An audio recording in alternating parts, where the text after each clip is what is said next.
Imagine you land in Silicon Valley believing you've arrived at the control room of the future. The streets are lined with companies that promise to reinvent everything. How you work, how you date, how you shop, how you think, maybe eventually how you breathe.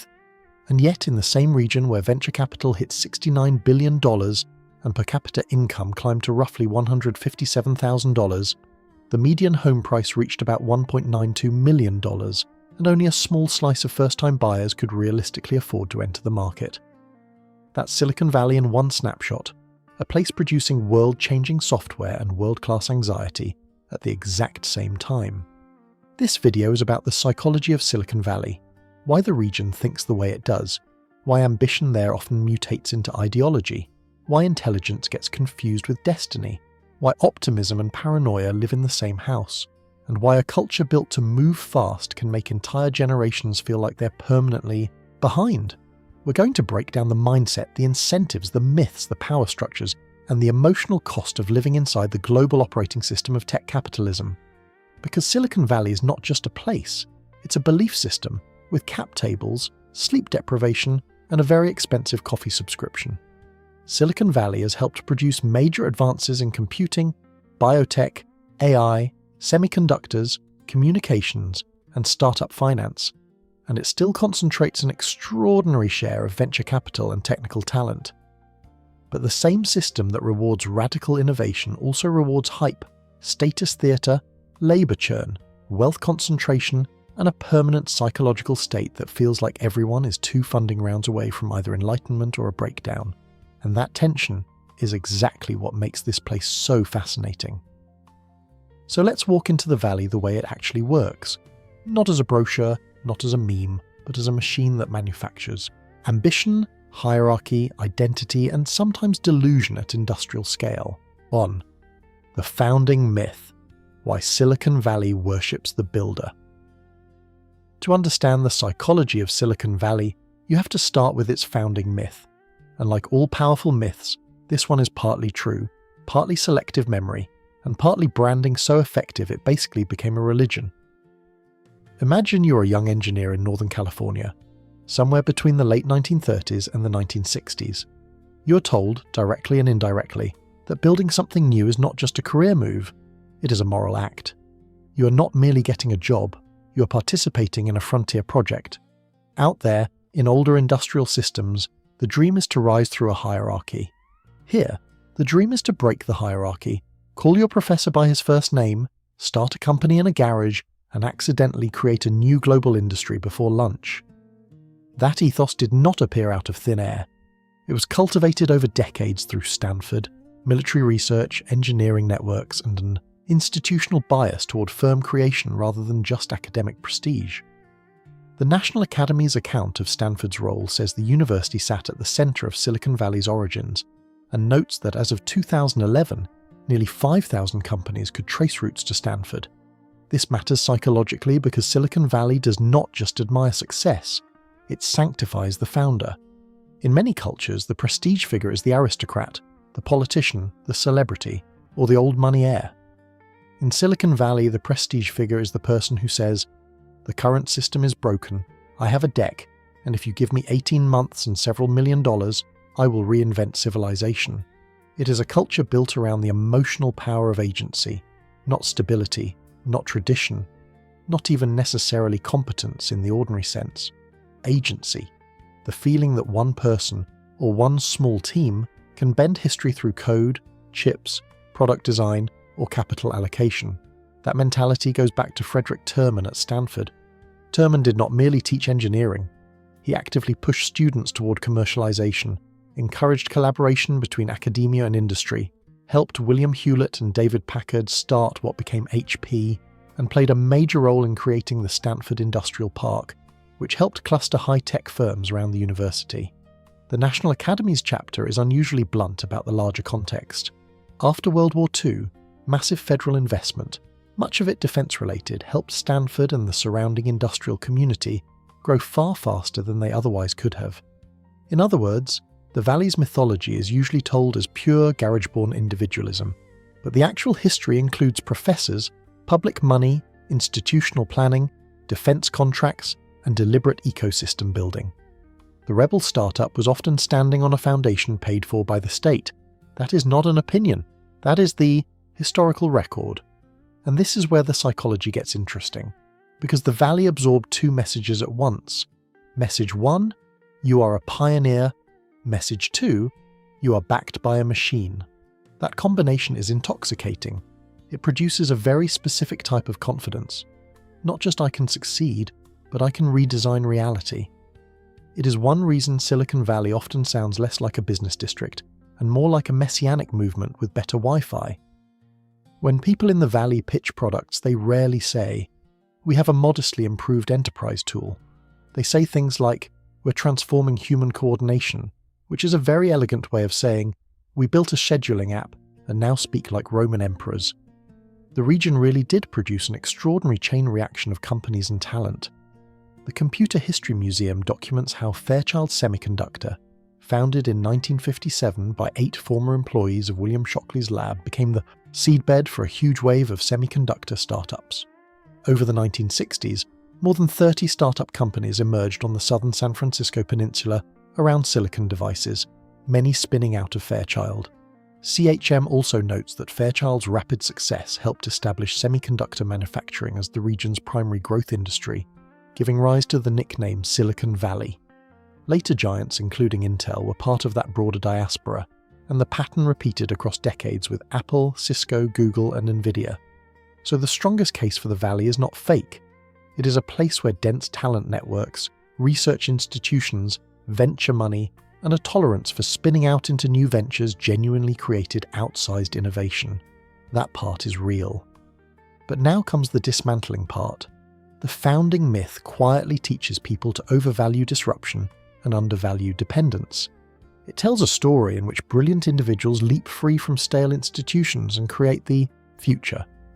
What it leaves out is that the future was built inside a regional system shaped by universities, defense demand, immigration, supplier networks, elite law firms, venture capital, and repeated public-private reinforcement.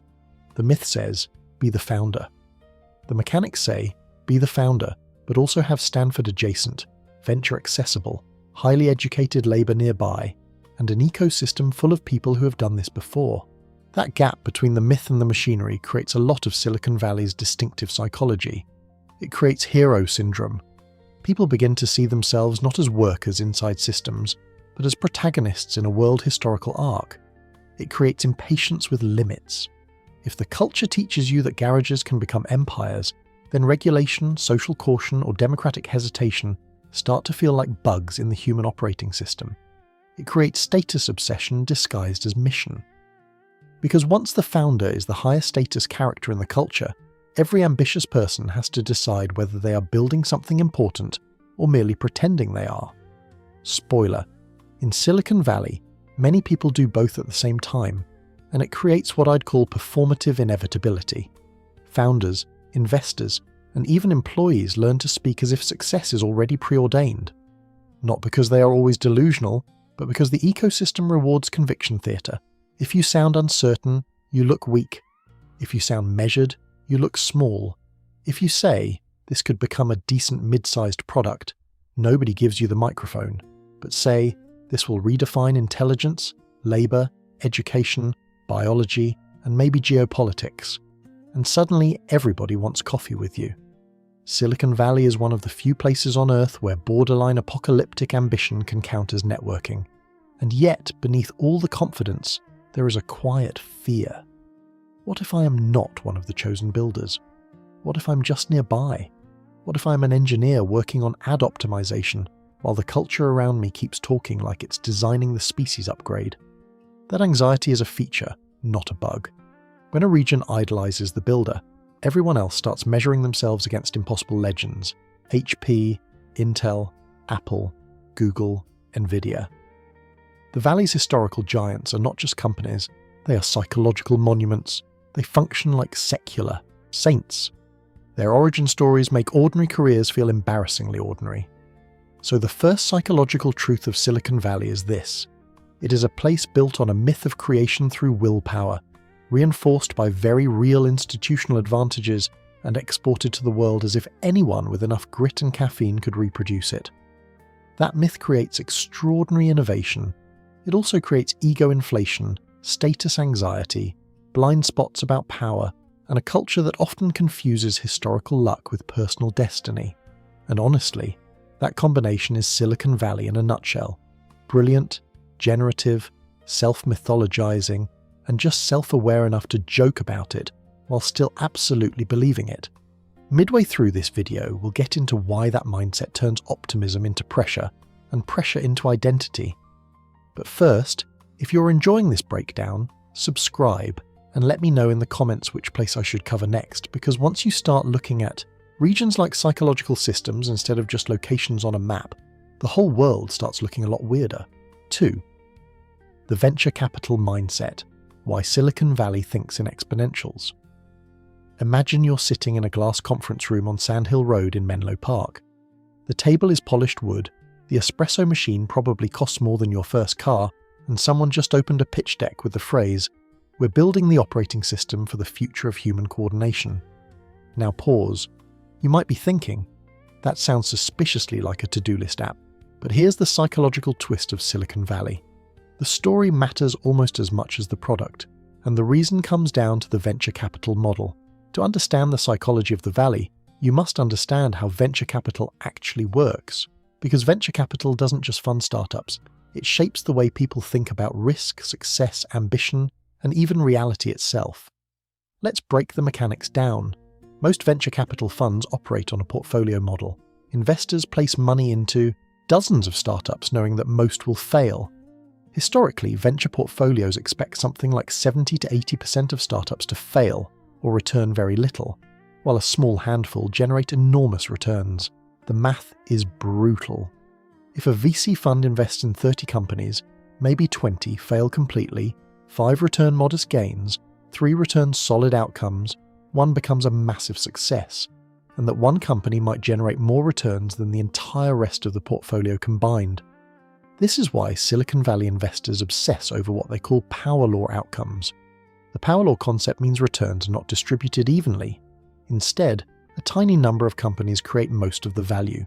Think about companies like Google, Apple, Meta, Nvidia, Amazon, not technically a Valley company but culturally similar.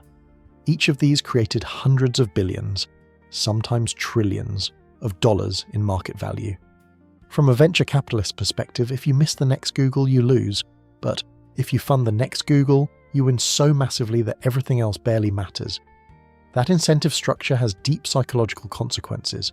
First, it pushes everyone to think in extreme outcomes. In most industries, success might mean building a profitable company worth $50 million or $200 million. In Silicon Valley, that outcome is often considered disappointing. Why? Because if investors put $20 million into a company and it sells for $200 million, the return might only be 3 times or 4 times after dilution.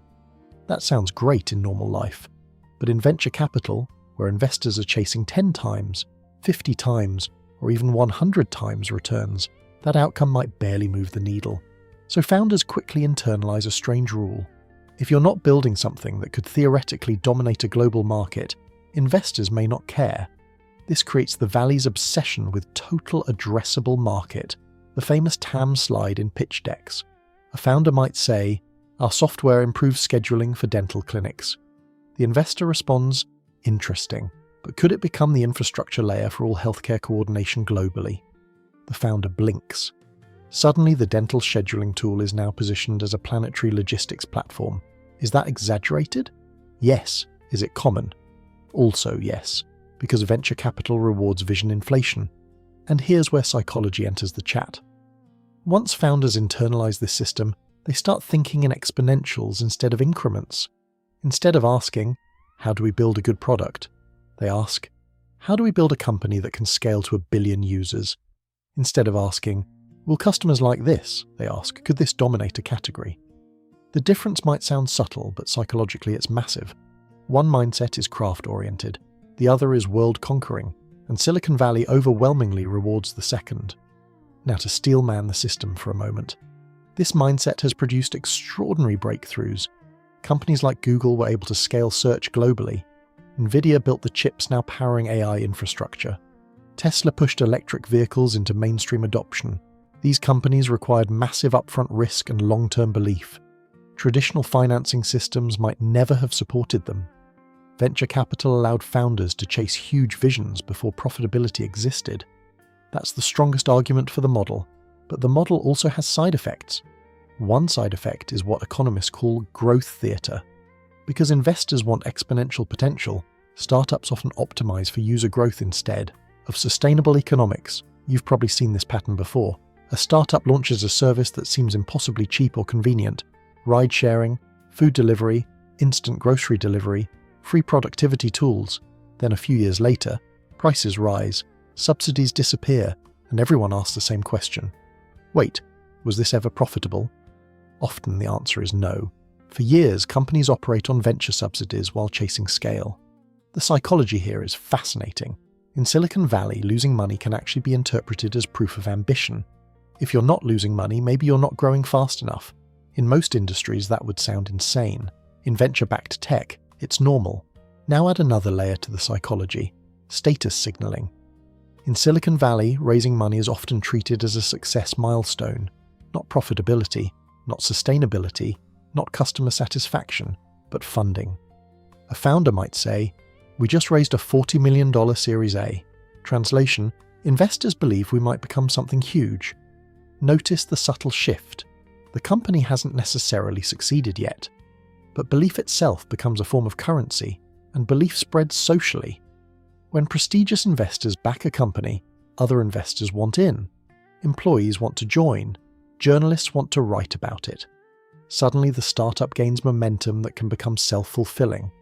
This phenomenon is sometimes called social proof finance, and it helps explain why some Silicon Valley companies reach enormous valuations before they even have stable business models. Of course, sometimes the hype collapses. The most famous modern example might be WeWork, which at one point was valued at $47 billion before its IPO imploded in 2019. WeWork's pitch wasn't just office space. It was framed as elevating the world's consciousness for office leases, which is the kind of phrase that makes philosophers nervous and venture capitalists curious. But again, this isn't just about gullibility. The venture system operates in a world where missing the next Amazon is worse than backing 10 failures. So investors tolerate exaggeration because the upside of being right is enormous. The result?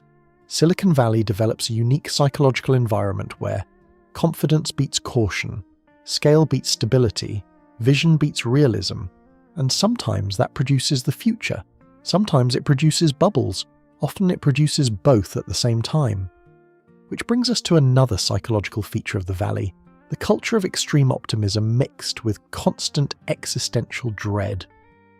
Because in a world where everyone is trying to build the next trillion-dollar company, the line between genius and delusion becomes surprisingly blurry.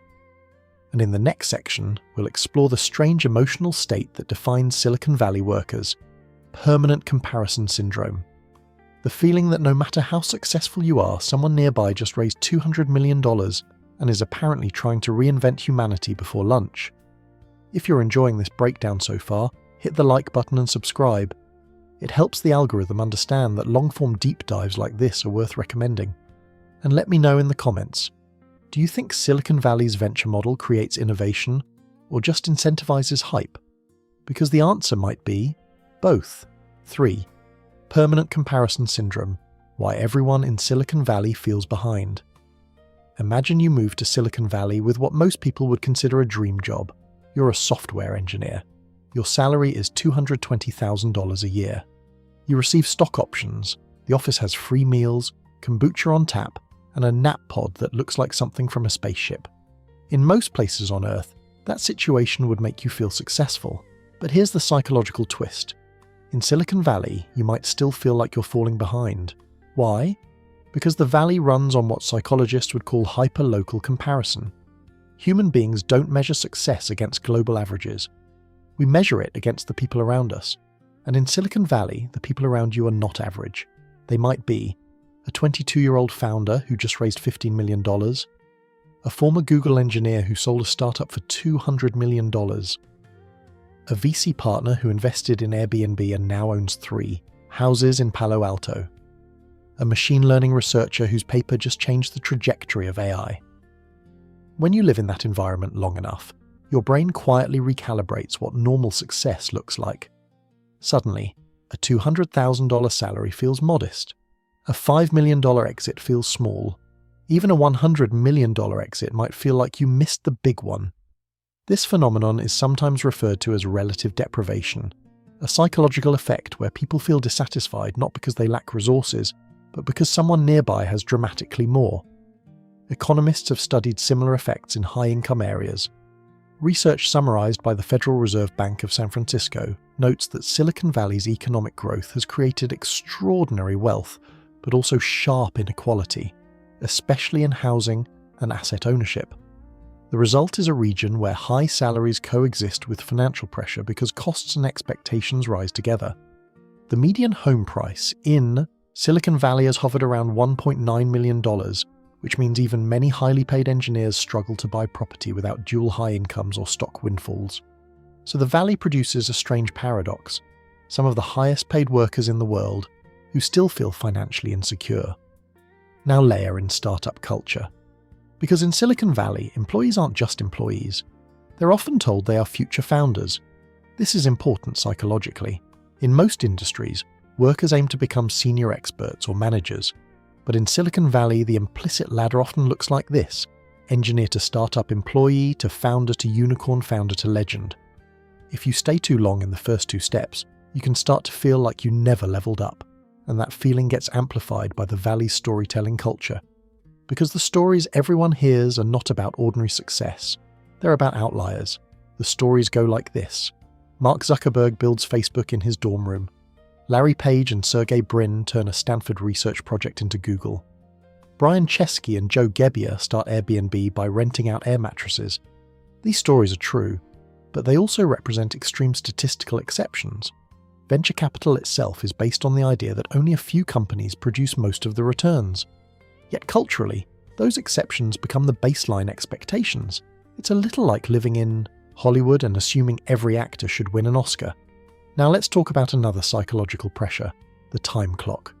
Silicon Valley quietly worships youth. There's a subtle belief that if you're going to build something revolutionary, you should probably do it before you turn 30.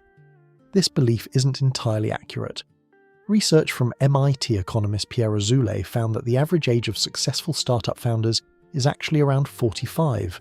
In fact, founders in their 40s often outperform younger founders because they have more industry knowledge, experience, and networks. But culture doesn't always follow data. Culturally, the Valley still romanticizes the young prodigy founder. So a 28-year-old engineer might look around and think, "I'm already late," even though statistically they're not. This constant comparison creates what I call ambient inadequacy. It's not that people openly say you're failing. It's that the environment quietly whispers, someone else is doing something bigger, someone else raised more money, someone else shipped something faster. And that psychological pressure doesn't just affect founders, it affects employees too. Because in the Valley, the wealth gap between outcomes can be enormous. One startup employee might receive stock options that end up worth $30 million. Another employee at a different startup might receive stock options that end up worth $0. Both people worked equally hard. Both believed in the company. But the outcome depended on timing, market forces, and luck. That randomness creates a kind of economic lottery psychology. People stay in the ecosystem because the upside is so large, but the uncertainty creates anxiety. You see this in everyday conversations. Instead of asking, "How's your job?" people often ask, "How's your startup doing?" or "Are you still there?" which loosely translates to, "Did the rocket launch yet, or is it still on the launch pad?" And here's the darkly funny part. Even people who succeed can feel the same comparison pressure. A founder who sells a company for $50 million might still feel overshadowed by someone who built a $5 billion unicorn. Success in Silicon Valley is not absolute, it's relative and scalable, which means the psychological goalposts keep moving. The Valley's intense comparison environment also drives extraordinary productivity. When you're surrounded by ambitious people working on difficult problems, that energy can be contagious. Many founders say the Valley's density of talent is what makes it special. Ideas move faster, talent circulates faster, knowledge spreads quickly through informal networks. But the downside is that ambition becomes identity, and when ambition becomes identity, failure becomes existential. Not just, my company failed, but maybe I failed as a person, which is why burnout, anxiety, and imposter syndrome are widely reported in the tech industry. Silicon Valley celebrates risk-taking, but psychologically, it doesn't always prepare people for the emotional consequences of losing those bets, and that leads us to one of the most fascinating contradictions in the Valley's culture.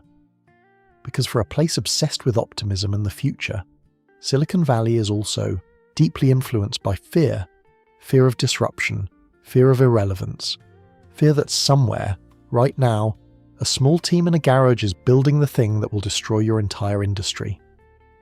And that fear has shaped one of the Valley's most famous cultural mottos, move fast and break things. In the next section, we're going to unpack the psychology behind that idea, where it came from, why it became so powerful, and why it may have created both incredible innovation and some very unintended consequences. If you're enjoying this deep dive, make sure to subscribe and drop a like. It helps the channel grow and tells the algorithm you enjoy long-form analysis like this, and let me know in the comments. Do you think Silicon Valley's culture pushes people to achieve more, or just makes everyone feel like they're never enough? Because the answer might reveal a lot about how modern ambition works. 4. Move fast and break things. The psychology of speed, fear, and collateral damage. Imagine you're a product manager in Silicon Valley. Your team has a feature almost ready, not perfect, not fully stress-tested, definitely not socially bulletproof. But the pressure is building. A competitor could launch first. Investors want momentum. Leadership wants numbers. The internal vibe is simple. Ship now, clean up later, and pray the cleanup is cheaper than the upside. That mindset did not come from nowhere. One of the Valley's most famous cultural slogans came from Facebook's old internal motto, move fast and break things. In Mark Zuckerberg's 2012 shareholder letter, he described the hacker way as a culture built around rapid iteration, boldness, and the idea that done is better than perfect. By 2014, Facebook had already softened the formula to move fast with stable infrastructure, which is one of the most Silicon Valley evolutions imaginable. Same adrenaline, better public relations.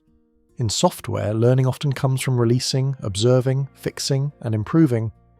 Modern DevOps research from Dora has consistently argued that strong software delivery performance can correlate with better organizational outcomes, and Google's 2024 Dora report emphasizes that software teams should think carefully about throughput, stability, and user-centered delivery rather than assuming slow automatically means safe. In other words, the best argument for moving fast is not recklessness. It is that waiting too long can freeze innovation, bury good ideas in bureaucracy, and let incumbents suffocate progress.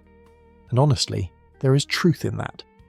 If Silicon Valley had been governed only by committees, compliance meetings, and people whose favourite phrase is, let's revisit this next quarter, a lot of transformative products probably would have died in a conference room. The Valley's bias for action helped build products that reached billions of people, lowered the cost of computing, accelerated software development cycles, and made experimentation culturally normal.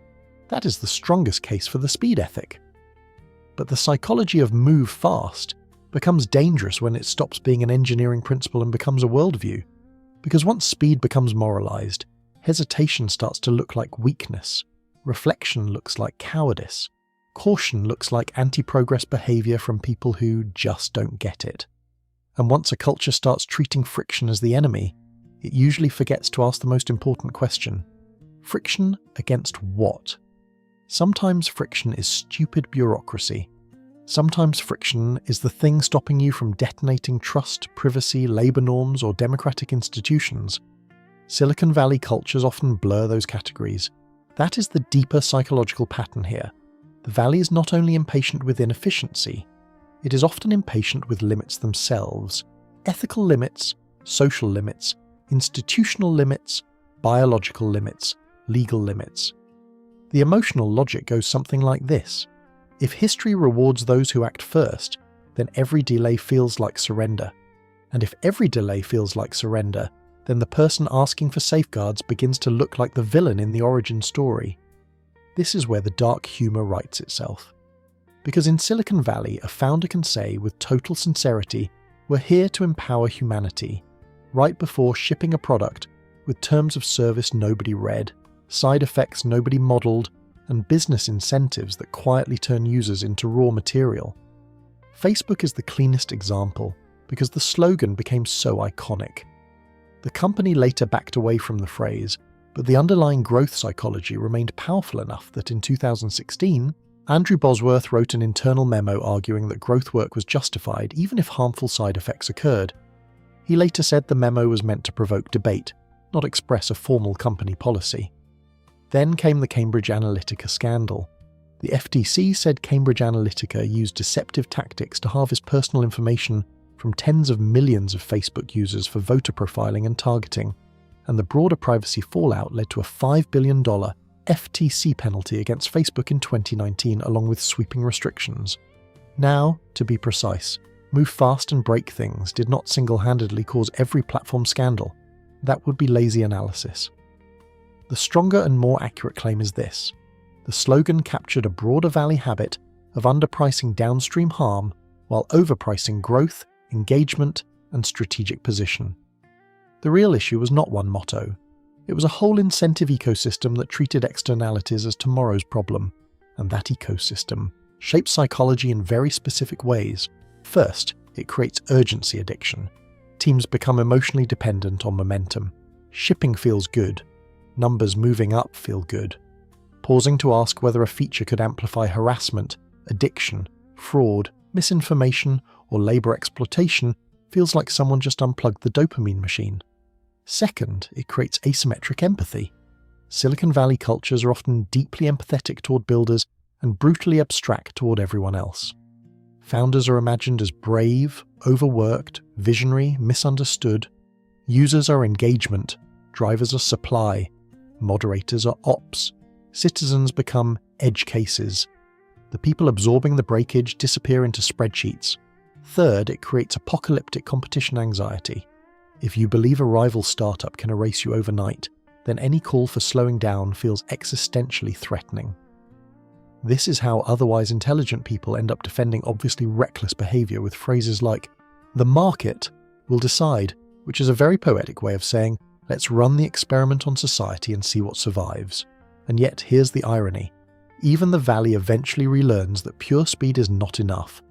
Zuckerberg's shift from break things to stable infrastructure was itself an admission that scale changes the moral equation. Breaking things is one thing when you are a small startup. It is another when the thing is social trust at planetary scale. This is why the smarter version of the Silicon Valley mindset is not slow down forever. It is understand what kind of system you are touching. If you're tweaking an internal workflow tool, speed may be worth it.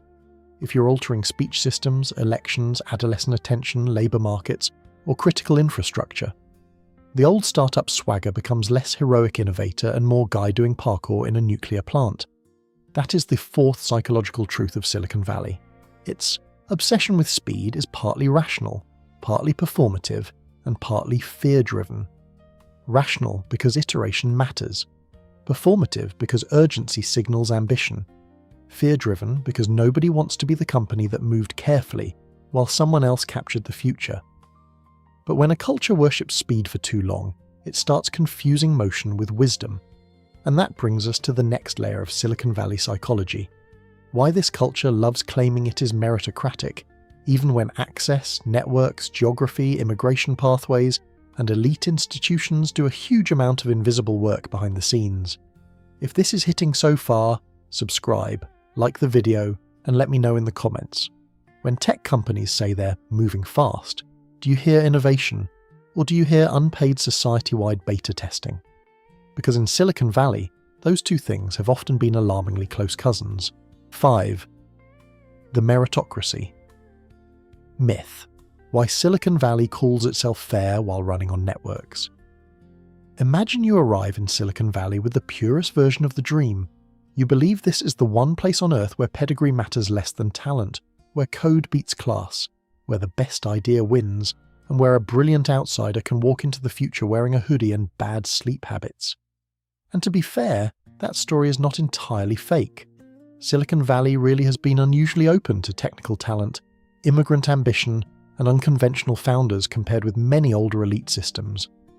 The 2025 Silicon Valley Index says 41% of the region's total population is foreign-born, the highest share on record, and in technical occupations requiring at least a bachelor's degree, 70% are foreign-born, with especially large shares from India and China. That is not a minor detail. It means Silicon Valley's talent engine is genuinely international. That is the case for Valley. Meritocracy.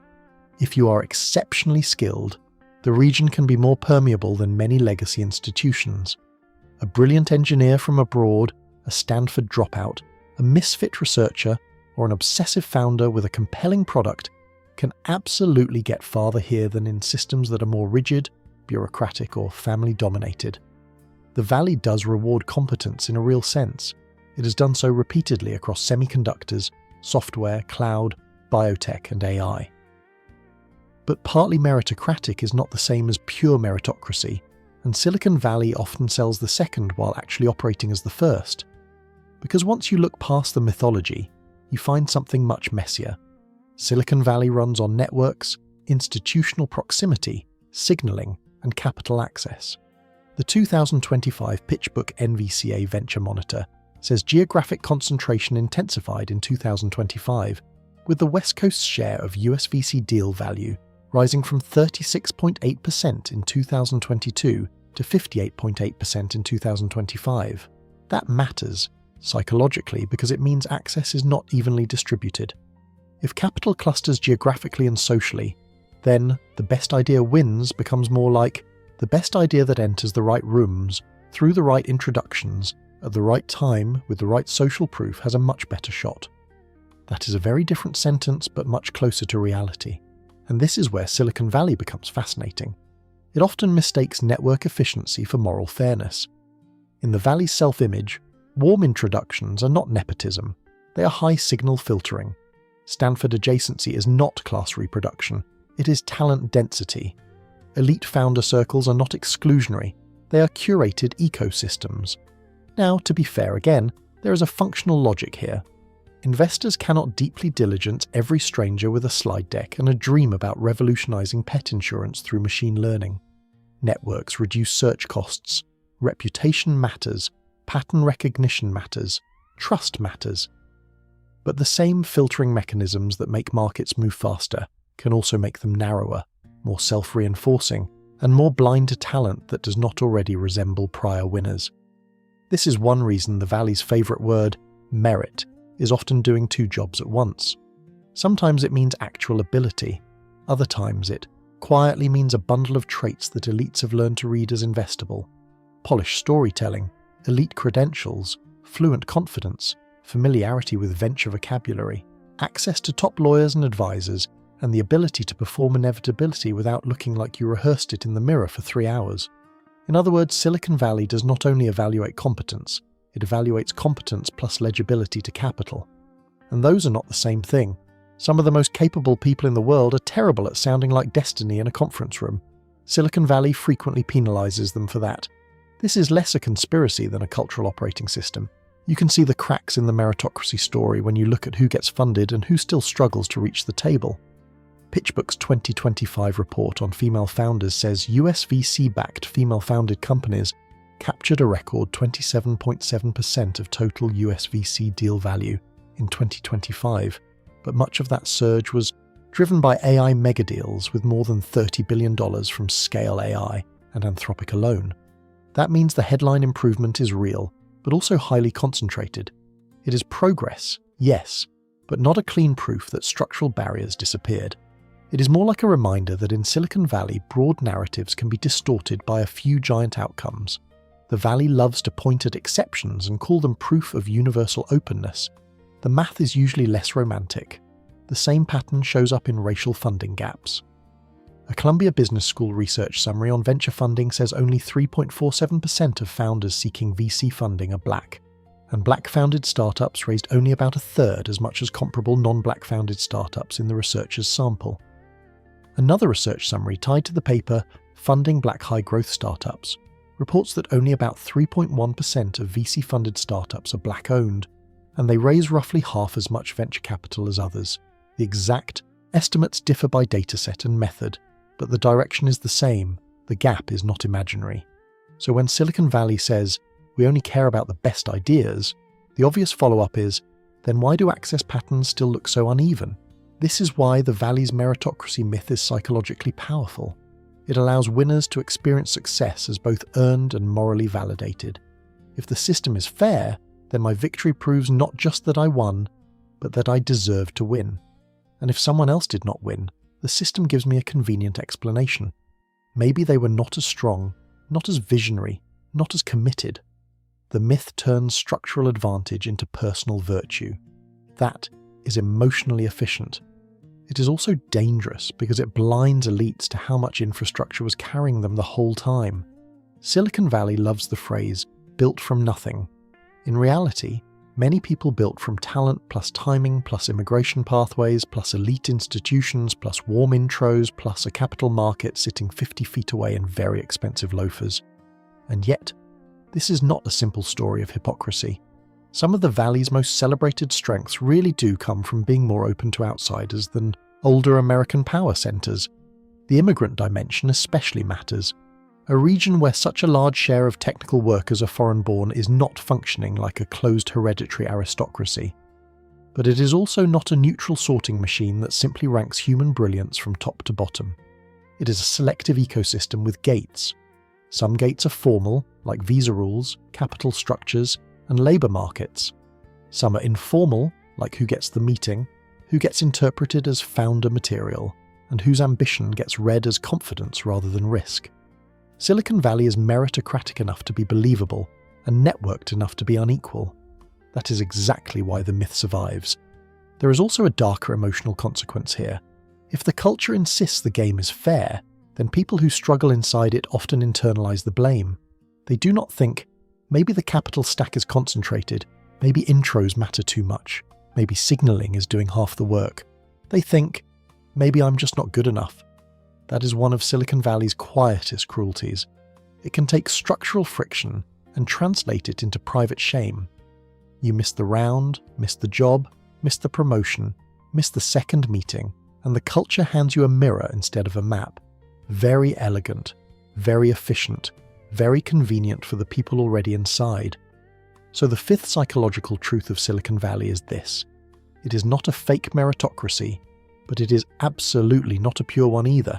It is a hybrid system where talent matters a great deal, and where access, networks, geography, narrative fluency, and investor pattern matching matter almost as much. The Valley's genius is real. Its openness is real. Its gatekeeping is also real. And once you see all three at once, the place makes a lot more sense. Because the next thing we need to talk about is what happens when a culture built on talent, networks, and speed also becomes obsessed with one more thing: identity through work. In Silicon Valley, people do not just have jobs. Very often they build their entire sense of self around being useful to the future. And when that future gets volatile, layoffs hit, or the market turns, the emotional fallout is much bigger than a paycheck. If this section hit a nerve, subscribe, drop a like, and let me know in the comments. Do you think Silicon Valley is mostly meritocracy, mostly network effects, or an uncomfortable mix of both? Because that answer changes how you see almost every success story the Valley tells about itself. 6. Identity through work. Why Silicon Valley turns jobs into personal missions. Imagine someone asks you a simple question at a dinner party. So, what do you do? In most places, the answer might be a job title: teacher, accountant, electrician, marketing manager. But in Silicon Valley, the answer often sounds very different. Instead of saying, I'm a software engineer, people might say something like, I'm working on decentralized AI infrastructure for autonomous coordination systems, which is a very poetic way of saying, I write back-end code. Now, this isn't just Valley humor. It reveals something deeper about the psychology of the region. Work is not just employment, it's identity. In Silicon Valley, people rarely describe their jobs as tasks. They describe them as missions, and that language matters. Because when work becomes a mission, it stops being something you do. It becomes something you are.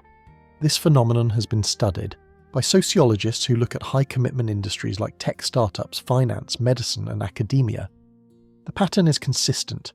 The more a workplace frames its goals as world-changing, the more employees tie their self-worth to the outcome.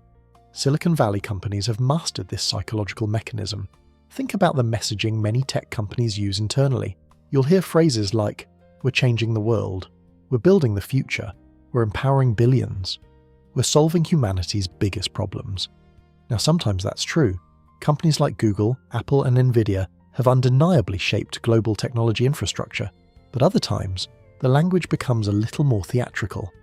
A startup optimizing online ad conversion might describe itself as reimagining the human attention economy, which sounds like a philosophy dissertation but usually translates to, "We help companies sell more sneakers online." And yet the psychological impact is real. When employees believe they are contributing to something historically important, they are willing to work longer hours, take greater risks, and tolerate more uncertainty. That's why startup cultures often blur the line between work and life. The office becomes social life. Your co-workers become your friend group. Slack becomes the place where you talk about everything from product strategy to your weekend plans. And suddenly your job is not just where you work, it's where you exist. High-mission workplaces can produce incredible outcomes. When people believe their work matters deeply, they often bring extraordinary energy and creativity. Many breakthrough technologies came from teams working intensely because they genuinely believed they were pushing humanity forward. You see this in early internet infrastructure, space technology companies, AI research labs, biotech startups. Mission-driven teams often move faster because they care deeply about the outcome. That motivation can be incredibly powerful.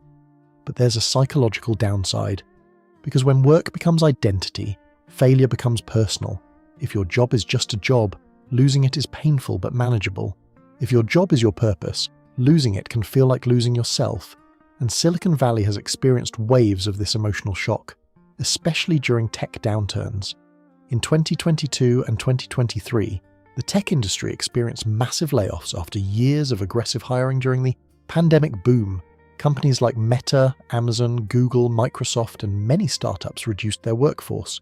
Hundreds of thousands of tech workers suddenly faced a strange reality. They had been told they were building the future, and then the future downsized them. Now, to be fair, layoffs are not unique to tech, but the emotional intensity can be higher in Silicon Valley because of how tightly work and identity are linked. People don't just lose a job, they lose their project, their team, their mission, their professional narrative, and sometimes even their social circle.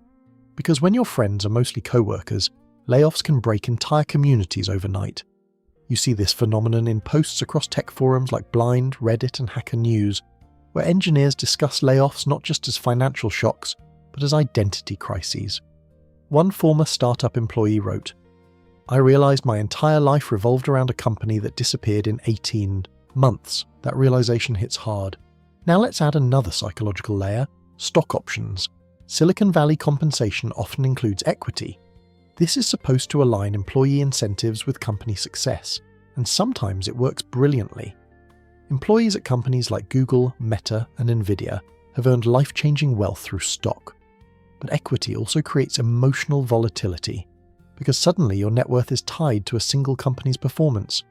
If the company succeeds, you feel brilliant. If it fails, you feel unlucky.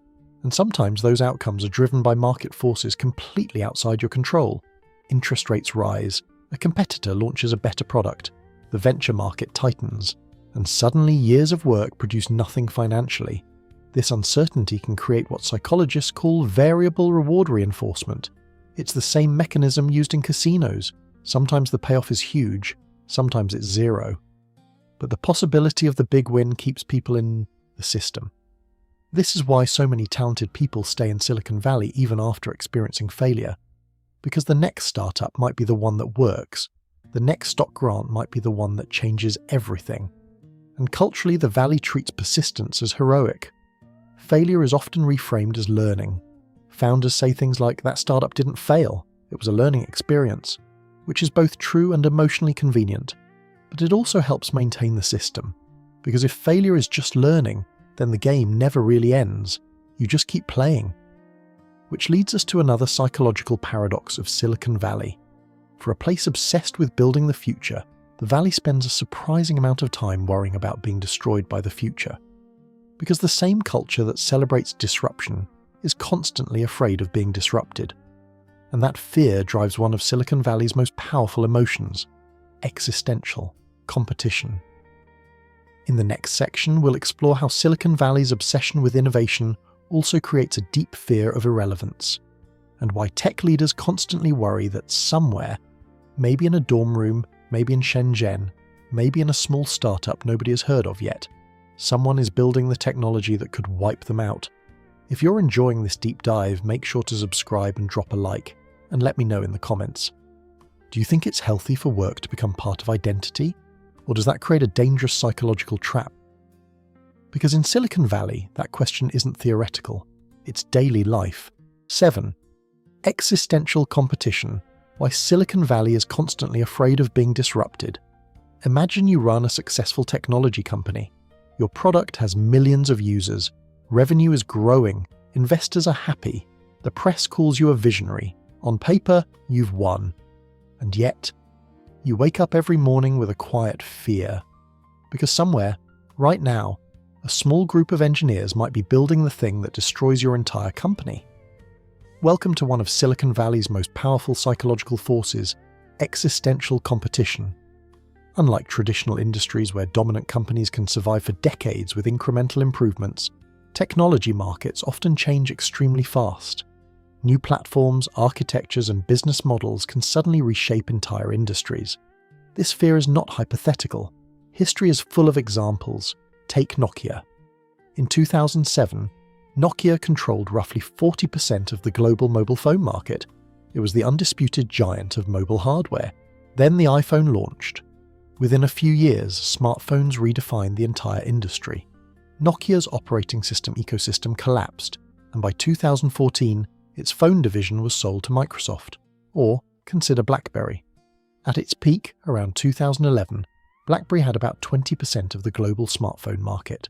Then touchscreens, app ecosystems, and consumer-focused devices changed the game. By the mid-2000s, BlackBerry's dominance had effectively disappeared. Even Silicon Valley giants experienced similar fears. In 2004, Yahoo reportedly declined to acquire Google for around $1 million in its early days. A few years later, Google dominated search globally. In 2008, Microsoft attempted to buy Yahoo for $44.6 billion, partly out of fear that Google's search dominance would reshape the entire internet economy. Tech history is filled with moments where incumbents failed to recognize disruptive shifts until it was too late. This constant threat of disruption shapes the psychology of Silicon Valley leaders. Instead of asking, "How do we defend our current business?" they often ask, "How do we destroy our own business before someone else does?" This philosophy is sometimes called self-disruption. Companies intentionally invest in technologies that could undermine their existing products. Apple famously replaced its own iPod with the iPhone, knowing the smartphone would cannibalize the music player market. Netflix disrupted its own DVD by mail service by moving aggressively into streaming. Even Amazon has repeatedly launched services that threaten parts of its own business model. From a strategic perspective, this mindset makes sense. If disruption is inevitable, better to lead it. But psychologically, it creates an atmosphere of permanent instability. Because if the culture assumes everything can be disrupted, then nothing ever feels secure. Startups fear competitors. Mid-size companies fear startups. Large tech companies fear both. And the speed of technological change makes the fear feel justified. Consider artificial intelligence. In just a few years, generative AI systems have dramatically changed how people interact with software, search engines, design tools, and coding environments. Major companies are racing to integrate AI capabilities into their platforms, because nobody wants to be the company that ignored the next technological wave. But existential competition also has darker side effects. First, it creates hyper-aggressive acquisition strategies. Large tech firms often acquire promising startups before they become threats. This is why companies like Google, Meta, Microsoft, and Apple have acquired hundreds of startups over the past 2 decades. Some acquisitions are about talent, some are about technology, some are about preventing a future competitor. Second, Existential competition fuels arms races in research and infrastructure. The AI boom is a perfect example. Training large AI models requires enormous computing power, specialized chips, and massive data sets. Companies are investing billions of dollars into AI infrastructure because falling behind could mean losing entire markets. Third, constant disruption anxiety can create innovation panic. Instead of carefully evaluating technologies, companies sometimes chase trends out of fear of missing the next big thing. This has happened repeatedly with social media platforms, virtual reality, blockchain and crypto, the metaverse, generative AI. Sometimes these technologies become transformative, other times they produce speculative bubbles. The psychology behind both outcomes is similar: fear of being left behind. This competitive pressure has undeniably accelerated technological progress. The race to build faster computers, better software, and more powerful AI systems has produced remarkable advances in productivity, medicine, communications, and science. Competition can drive innovation, but it also produces a constant emotional background noise, because if disruption is always possible, the future always feels fragile. Even successful founders sometimes describe their companies as temporary victories. One venture capitalist famously summarized the mindset this way: in tech, every company is either growing or dying. That's an exaggeration, but it captures the emotional logic of the valley. There's no steady state, only momentum. And that mentality influences everything from hiring decisions to product roadmaps to investor expectations. Because in Silicon Valley, stability is often interpreted as stagnation, and stagnation is interpreted as death, which leads to the final psychological layer of the valley's culture. Despite the wealth, innovation, and global influence, Silicon Valley also wrestles with a growing question. What happens when the technologies you build start reshaping society faster than society can adapt? Because the Valley's greatest strength, its ability to accelerate change, may also be its most complicated responsibility. In the final section, we'll look at the broader consequences of Silicon Valley's psychology for society, technology governance, and the future of innovation itself. If you've made it this far in the video, you're officially part of the long-form deep dive club. Hit subscribe if you enjoy these kinds of analysis videos, and let me know in the comments. Do you think disruption is mostly positive for society? Or are we moving faster than we can handle? Because that debate is shaping the future of technology right now. 8. The society scale consequence. What happens when Silicon Valley becomes the default operating system for the future? Imagine you are not a founder, not an engineer, not a VC, not a product lead in a glass office with a standing desk and suspiciously expensive mineral water. Imagine you are just a normal person living in the world. Silicon Valley keeps redesigning. You wake up and check a phone shaped by Valley hardware and software ecosystems. You work through tools influenced by cloud platforms, algorithmic ranking, AI co-pilots, and productivity systems born from the same culture. Your attention is filtered by feeds, your choices nudged by recommendation engines, your labor increasingly evaluated by software, and your future job prospects are now being discussed in boardrooms using phrases like automation opportunity and agentic workflows. That is the final psychological truth of Silicon Valley. It is no longer just a regional culture, it is a governing logic, and that is where things become both impressive and dangerous.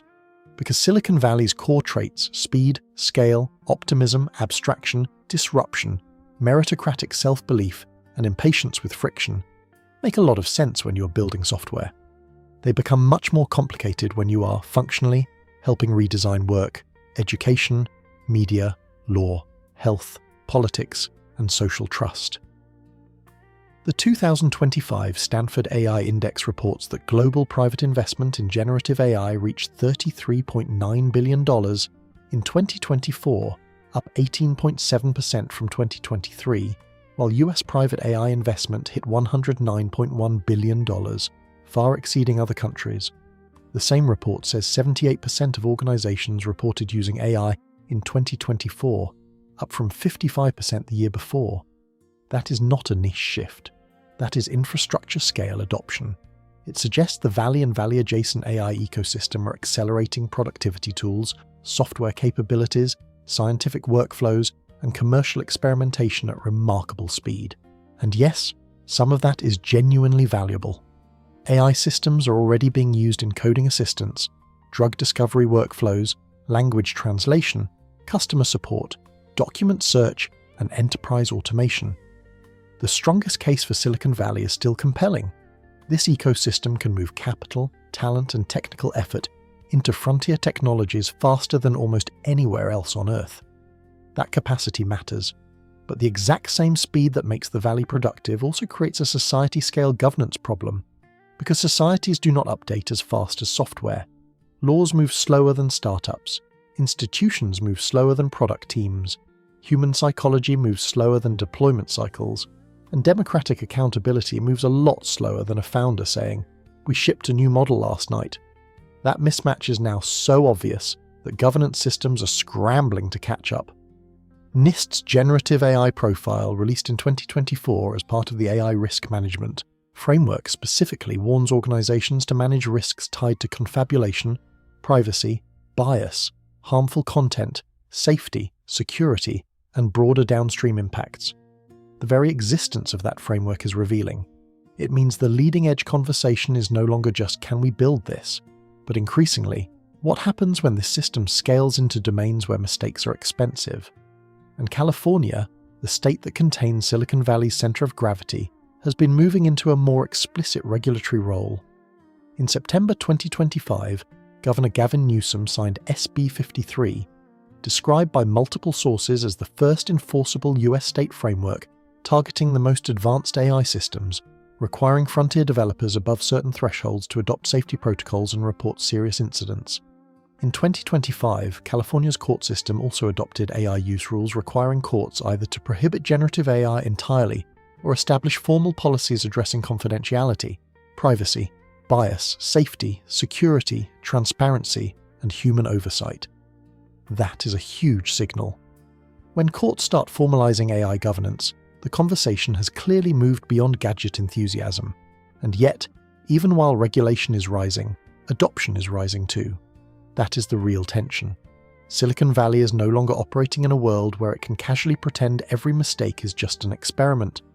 The systems being built now increasingly affect labor markets, knowledge work, legal processes, public information environments, and institutional decision-making.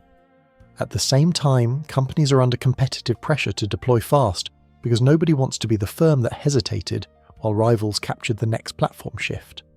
This is why the psychology of Silicon Valley matters so much. Because if the people building civilization's software stack are trained by a culture that over-rewards speed, status, scaling stories, and heroic self-conceptions, then those psychological habits do not stay inside startups. They leak outward into the systems governing everyone else. And here is the deepest irony of all. Silicon Valley often believes it is reducing friction for humanity. Sometimes it is. Sometimes it is simply relocating friction. Convenience for the user can mean precarity for the worker. Automation for the firm can mean uncertainty for the employee. Scale for the platform can mean opacity for society. Personalization for the consumer can mean surveillance at industrial scale. That does not mean Silicon Valley is malicious. Usually it is more banal than that. It is a culture optimized to solve for growth, adoption, and technical possibility, and only later forced to confront the fact that human systems are not beta products. Even business adoption data reflects that mixed picture. McKinsey's 2025 State of AI survey found that 71% of respondents said their organizations regularly use generative AI in at least one business function, but also reported that less than 1/3 of respondents said their organizations were following most of the practices needed to scale AI effectively. That gap is enormously revealing. It suggests the world is adopting the tools faster than it is mastering the governance, operating discipline, and institutional maturity needed to use them well. That is basically Silicon Valley psychology exported to the planet. Deploy first, stabilize later, and hope the consequences remain manageable. So what is the lesson here? It is not that Silicon Valley is evil. It is not that innovation should stop. It is not that ambition is fake. The lesson is that a culture can be brilliant and still be psychologically unbalanced. Silicon Valley's greatest gift is that it treats the future as buildable. Its greatest danger is that it sometimes treats society as editable at the same speed as code. And those are not the same thing. So when you hear the phrase, the psychology of Silicon Valley, What you're really looking at is a system that trains people to believe 6 things at once. 1. The future belongs to builders. 2. Scale justifies risk. 3. Speed is virtue. 4. Talent should win. 5. Work is identity. And 6. Disruption is always one garage away. Those beliefs created some of the most important companies and technologies in modern history. They also created a culture of comparison, anxiety, hype, self-mythology, governance lag, and collateral damage that the rest of the world is now being asked to absorb in real time. And that is why Silicon Valley fascinates people so much. It is not merely rich. It is not merely innovative. It is psychologically revealing. It shows you what happens when a society takes intelligence, capital, ambition, and engineering talent, and then tells all of them they are on a moral mission to outrun history. Sometimes that produces greatness. Sometimes it produces a very polished version of collective sleep deprivation with excellent branding. 9. Final thoughts. So here's the big takeaway. Silicon Valley is best understood not as a place full of unusually smart people, though it has plenty of those. It is best understood as a belief system, with institutions, money, mythology, and incentives powerful enough to shape how the future gets imagined before the rest of society has even finished reading the terms and conditions.